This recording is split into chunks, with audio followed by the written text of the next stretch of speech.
ನಮ್ಮ ಸಮಾಜ ಯಾವುದೇ ಒಂದು ಕೇಳಿದರೆ ನಿಂತು ಹೋರಾಟ ಮಾಡ್ತೀವಿ, ಅದಕ್ಕೆ ನ್ಯಾಯ ಸಿಗಬೇಕಂತ ಹೇಳಿ ನಾನು 2 ಮಾತು ಮುಗಿಸ್ತೇನೆ. ವಾಲ್ಮೀಕಿ ನಾಯಕ ನೌಕರ ಸಂಘದ ಪದಾಧಿಕಾರಿಗಳು ನಾವು ಹೊಸಪೇಟೆಯಿಂದ ಕೇಂದ್ರ ಸ್ಥಾನದಿಂದ ಬಂದಿದ್ದೀವಿ.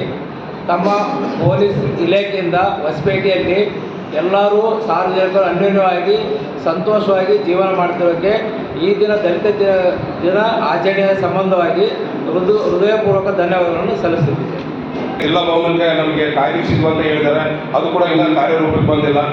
ಒಂದು ನಾವು ಲಾಸ್ಟ್ ಟೈಮ್ ಮೀಟಿಂಗ್ನಲ್ಲಿನೂ ಇದೇ ಒಂದು ಮೀಟಿಂಗ್ ಇದ್ದೀವಿ. ಯಾಕಂದರೆ ದಿವಾಕರ್ ಬಾಬು ಹೇಳಿದ್ರು ಇಲ್ಲಿವರೆಗೆ ನಮ್ಮ ಅಂಬೇಡ್ಕರ್ ಸಂಘಕ್ಕೆ ಅಂಬೇಡ್ಕರ್ ಭವನ ಅನ್ನೋದಿಲ್ಲ.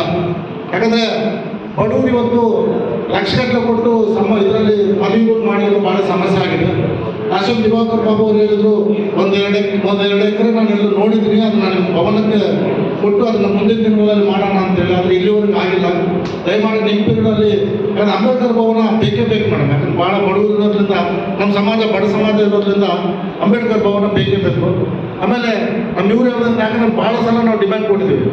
ಅಷ್ಟು ದೊಡ್ಡ ಬಾಬಾ ಸಾಹೇಬ್ ಅಂಬೇಡ್ಕರ್ ಪುತ್ತಲಿ ಇದ್ರೂ ನಾವು ಒಂದು ಹೂನಾರ ಹಾಕ್ಬೇಕಂದ್ರೆ 3,000 ರೂಪಾಯಿ ಕ್ರೈ ತೊಗೊಳ್ಳೋಂಥ ಪರಿಸ್ಥಿತಿ. ದಯಮಾಡಿ ಈ ಅಂಬೇಡ್ಕರ್ ಜಯಂತಿ ಒಳಗಡೆ ಅದನ್ನು ಕಂಪಲ್ಸರಿ ನೆರವೇರಿಸ್ಕೊಡ್ಬೇಕು. ಇಲ್ಲಾಂದ್ರೆ ಯಾಕಂದ್ರೆ ನಾವು ಭಾಳ ಸಲ ಮೆಮೊರಂ ಕೊಟ್ಟಿದ್ವಿ, ಆದರೆ ಯಾವುದೇ ಥರ ಪ್ರತಿಕ್ರಿಯೆ ಸಿಗಲಿಲ್ಲ. ಆಮೇಲೆ ಇನ್ನೊಂದು ಏನು ಗೊತ್ತಾ ಮೇಡಮ್, ಈ ರೈಲ್ವೆ ಸ್ಟೇಷನ್ ರೋಡಲ್ಲಿ 2 ಬ್ರಾಂಚ್ ಶಾಪ್ಗಳು ಇರೋದ್ರಿಂದ ರಾತ್ರಿ 8 ಗಂಟೆಗೆ ಚಿಕ್ಕ ಮಕ್ಕಳು ಹೆಣ್ಮಕ್ಳು ಓಡಾಡಲಾರ್ದಂಥ ಪರಿಸ್ಥಿತಿ.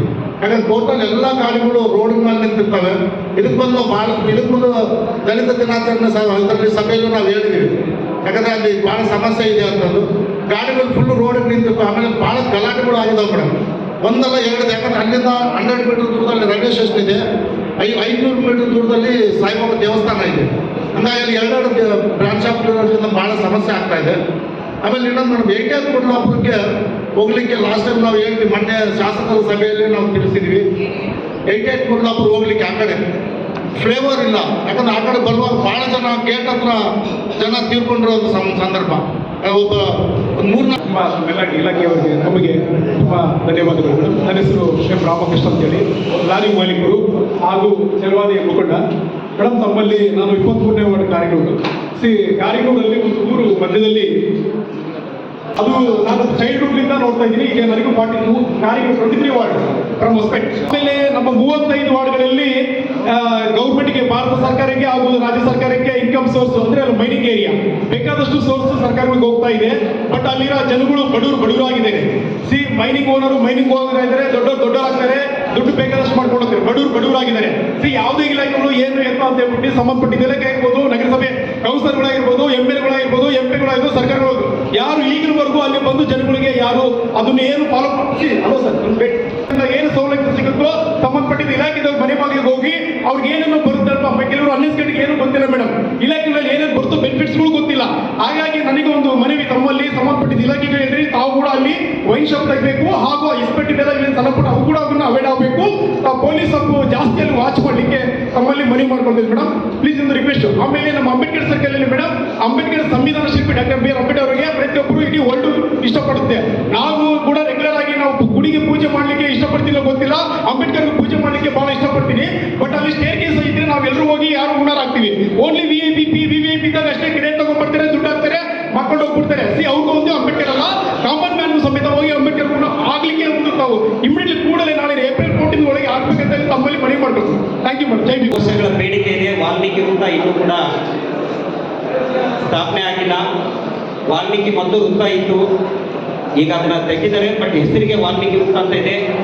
ಇಡೀ ಹೊಸಪೇಟೆಯಲ್ಲಿ ಬಹುಸಂಖ್ಯಾತರು ವಾಲ್ಮೀಕಿ ಸಮಾಜದಲ್ಲಿ ಶಾಲೆಗಳಲ್ಲಿ ಓದಬೇಕಾದ್ರೆ ಅವರಿಗೆ ಫೀಸನ್ನು ಕಟ್ಟುವಂಥ ಅನಿವಾರ್ಯ ಒಂದು ಆಡಳಿತ ಮಂಡಳಿಯವರು ಒತ್ತಾಯವನ್ನು ಇರ್ತಾರೆ. ಅದು ಖಂಡನೀಯ ಮೇಡಮ್. ಯಾಕಂದರೆ ನಮ್ಮಲ್ಲಿ ವಿದ್ಯಾಭ್ಯಾಸ ನಮಗೆ ಅತ್ಯುತ್ತಮವಾದಂಥ ಅವಶ್ಯಕತೆ ಇದೆ ನಮ್ಮ ಸಮುದಾಯಗಳಿಗೆ. ಈಗಾಗಲೇ SC ST ಕಾಲೋನಿಯಲ್ಲಿ ಇರ್ತಕ್ಕಂಥ ಜನರಿಗೆ ಕಾನೂನಿನ ಅರಿವು ಕಮ್ಮಿದೆ. ಆ ಜನರು ಸಣ್ಣ ಪುಟ್ಟ ವಿಚಾರಗಳಿಗೆ ಜಗಳ ಮಾಡ್ಲಿಕ್ಕೆ ಪೊಲೀಸ್ ಠಾಣೆಗೆ ಬಂದಾಗ ಪ್ರಕರಣಗಳನ್ನು ದಾಖಲು ಮಾಡೋದ್ರಿಂದ ಅವರಿಗೆ ಮತ್ತಷ್ಟು ಇನ್ನಷ್ಟು ಉದ್ಯೋಗಕ್ಕೆ ಒಂದು ಪ್ರವೃತ್ತಿ ಅಳವಡಿಸುತ್ತಾ ಇರ್ತದೆ. ಅದು ಸ್ವಲ್ಪ ಮನವರಿಕೆ ಮಾಡಿ ಕಳಿಸುವಂಥ ಪ್ರವೃತ್ತಿ ಆಗಬೇಕಂತ ತಮ್ಮಲ್ಲಿ ವಿನಂತಿ ಮಾಡ್ತಾನೆ ಮೇಡಮ್. ಈಗಾಗಲೇ SC ST ಕೇರಿಗಳಿಗೆ ಹೊಂದಿಕೊಂಡಿರ್ತಕ್ಕಂಥ SC STಗಳು ವಾಸ ಮಾಡ್ತಕ್ಕಂಥ ಏರಿಯಾಗಳಲ್ಲಿ ವೈನ್ ಶಾಪ್ಗಳನ್ನು ಪೂರ್ತಿ ತೆರವುಗೊಳಿಸಬೇಕು ಮತ್ತು ಆ ಏರಿಯಾಗಳಿಗೆ ಮಾರಕವಾಗಿರ್ತಕ್ಕಂಥ ಕುಡಿತದಿಂದ ಎಷ್ಟೋ ಕುಟುಂಬಗಳು ಬೀದಿ ಪಾಲಾಗಿವೆ. ಅಹಿತಕರ ಘಟನೆಯಾದ ಇಸ್ಪೇಟ್ ಓಸಿ ಇಂಥ ಮಾರಕವಾದಂಥ ಚಟುವಟಿಕೆಗಳಿಂದ ಎಷ್ಟೋ ಜನ ಅವರ ಕುಟುಂಬವನ್ನ ಬೀದಿ ಪಾಲು ಮಾಡಿಕೊಂಡು ಹೆಣ್ಣು ಮಕ್ಕಳು ಅಳುವಂತ ಮತ್ತು ನೇಣಿಗೆ ಶರಣಾಗುವಂತ ಮತ್ತು ಆತ್ಮಹತ್ಯೆಗೆ ಯತ್ನಿಸುವಂತ ಪ್ರಕರಣಗಳು ಹಾಗಾಗಿ ಈ ರೀತಿಯ ಪ್ರಕರಣಗಳು ಈ ಕೂಡಲೇ ನಮ್ಮ ಜಿಲ್ಲೆಗೆ ಬಂದಾಗಬೇಕಂತ ಈ ಒಂದು ದಲಿತ ಸಭೆಯ ಮೂಲಕ ದಲಿತ ದಿನ ಆಚರಣೆ ಮೂಲಕ ತಮ್ಮಲ್ಲಿ ವಿನಂತಿ ಮಾಡ್ತಾರೆ. ಜಿಲ್ಲಾ ಸಂಚಾಲಕರು ಮೈಸೂರು ಅಂತೇಳಿ DSSನ ಜಿಲ್ಲಾ ಸಂಚಾಲಕರು ಈಗಾಗಲೇ ಬಡದೆಲ್ಲರೂ ಬಹಳ ಮುಖ್ಯವಾಗಿ ದಲಿತ ಸಂಬಂಧಪಟ್ಟಂತ ವಿಷಯ ಏನಂದ್ರೆ ಎಲ್ಲಾದ್ರೂ ಒಂದು ಊರು ಮಾಡ್ತಾರೆ ಬಂದು ಎಫ್ಐಆರ್. ಬಟ್ ದುರಾದೃಷ್ಟ ದುರಂತ ಏನಂತಂದ್ರೆ ಆ ಅಟ್ರಾಸಿಟಿ ಆದಂಥವರು ಅದ್ರ ವಿರುದ್ಧವಾಗಿ ಒಂದು 397 ಕೇಸ್ ಹಾಕ್ಬಿಡ್ತಾರೆ. ಉದ್ದೇಶಪೂರ್ವಕವಾಗಿ ಅದು ಕೌಂಟರ್ ಕೇಸ್ 397 ಹಾಕ್ಬಿಡ್ತಾರೆ. ಇಲ್ಲಿ ಎಂಥ ಪರಿಸ್ಥಿತಿ ಆಗಂತಂದ್ರೆ ಅಟ್ರಾಸಿಟಿ ಒಳಗಾದಂಥ ವ್ಯಕ್ತಿಗೆ ಒಂದು ಕಡೆ ಅಟ್ರಾಸಿಟಿ ಒಳಗಾಗಿ ಶೋಷಣೆಗೊಳಿಸ್ತಿರ್ತಾನೆ, ಇನ್ನೊಂದು ಅವರಿಗೆ ಅವ್ರ ಮೇಲೆ ಕೌಂಟರ್ ಕೇಸ್ 397 ಆಗಿರುತ್ತೆ. ಕೋರ್ಟ್ ಹೇಳೋದು ಏನಂತಂದ್ರೆ ಅಟ್ರಾಸಿಟಿಗೆ ಒಂದೇ ದಿನದಲ್ಲಿ ಬೇಲ್ ಆಗಿಬಿಡ್ತೈತಿ, ಅವರು ಹಂಗೆ ಹಾಕ್ಬಿಟ್ರಿ ಬೇಲ್ ಸಿಕ್ಬಿಡ್ತೈತೆ ಅಟ್ರಾಸಿಟಿಗೆ. ಕೌಂಟರ್ ಕೇಸ್ ಹಾಕ್ಸ್ಕೊಂಡ್ರೆ ನಾವು ತಿಳಿತೇವೆ 397 ಹಾಕಿದಾಗ ಅವ್ರಿಗೆ ಜೈಲಿಗೆ ಹೋಗದೇ ಅವ್ರಿಗೆ ಬೇಲ ಸಿಗಲ್ಲ. ಅವ್ರಿಗೆ ಎಷ್ಟು ಪ್ರಾಬ್ಲಮ್ ಆಗುತ್ತೆ ಒಬ್ಬ ವ್ಯಕ್ತಿಗೆ ಅವ್ರಿಗೆ ಒಳಗಾಗ್ತಕ್ಕಂಥ ವ್ಯಕ್ತಿಗೆ ಅಂತಂದ್ರೆ, ಒಂದು ಶೋಷಣೆಗೊಳಪಟ್ಟು ಅಲೆಗೊಳಗಾಗಿರ್ತಾನೆ, ಎರಡನೇದು ಕಾನೂನಿನಲ್ಲಿ ಅವ್ರಿಗೆ ಕೇಸ್ ಹಾಕ್ಸಿಟ್ಟಿರ್ತಾನೆ, ಅವ್ರಿಗೆ ಬೇಲ್ ತರಕ್ಕೆ ಆಗ್ತಾ ಇಲ್ಲ, ಯಾಕಂದ್ರೆ ಅವನು ಅರ್ಥ ಬಡವ ಸ್ಥಿತಿಯಲ್ಲಿ ಇರ್ತಾನೆ. ಇಂಥ ಸಂದರ್ಭದಲ್ಲಿದ್ದಾಗ ಎಷ್ಟೋ ಕೇಸ್ಗಳಲ್ಲಿ ಅಟ್ರಾಸಿಟಿ ಆದರೂ ಕೇಸ್ ಮಾಡಲಾಗುವಂಥ ಸ್ಥಿತಿ ನಿರ್ಮಾಣ ಆಗಿದೆ. ಹಿಂಗಾದ್ರಿಂದ ಅಟ್ಲೀಸ್ಟ್ ಪೊಲೀಸರು ಇದ್ರ ಮೇಲೆ ನಂಬಿಕೆ ಕಾಣತಕ್ಕಂಥ ರೀತಿಯಲ್ಲಿ ಬರ್ತದೆ ನಾಗರಿಕರಿಗೆ.